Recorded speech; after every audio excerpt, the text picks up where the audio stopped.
بسم اللہ الرحمن الرحیم۔ دیکھیں یہ حکومت جب آئی ہے ابھی ریسنٹلی آئی ہے اور اس کو تقریباً مہینہ ڈیڑھ ہوا اور اس کے اوپر جو ہے ایک بجٹ آیا۔ پچھلی حکومت کی نااہلیاں کوتاہیاں سب کچھ تھیں، ہم ان کے کھاتے میں نہیں ڈالنا چاہتے کہ چیزیں جیسے وہ ماضی میں لگے رہے کہ جی 30 سال کا یہ ان کی حکومت رہی اور ہم نے یہ کر دیا، ہم نے وہ کر دیا۔ ہم نے اس چیز کو ٹھیک کرنا ہے اور یہ بجٹ جو ہے وہ اگلے سال کے بجٹ تک جائے گا اور اگلے سال کا بجٹ بھی یہ حکومت پیش کرے گی، کیونکہ الیکشن ہونے اکتوبر 2023 میں اور اس پارلیمنٹ کی میعاد جو ہے وہ اگست جو ہے وہ میں پوری ہو رہی ہے 2023 میں، تو اگلا بجٹ بھی ہم پیش کریں گے۔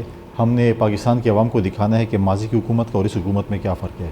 اگر ہم چیزیں سستی نہیں کر سکے، اگر لوڈ شیڈنگ کم نہ کر سکے، اگر ہم لوگوں کو ریلیف نہیں دے سکے، پھر ہمارے یہاں بیٹھنے کا کیا فائدہ ہے۔ ہم نے یہ چیزیں کرنی ہیں، ہم نے لوگوں کو جو ہے وہ سستی چیزیں دینی ہے، ہم نے لوگوں کو ریلیف دینی ہے تاکہ لوگ موازنہ کر سکیں ہمارا اور پی ٹی آئی کی حکومت کا۔ اور اگر ہم یہ چیز کر سکیں تو ہم عوام میں جائیں گے، عوام کی ہمیں جو ہے پھر عوام مینڈیٹ دے گی۔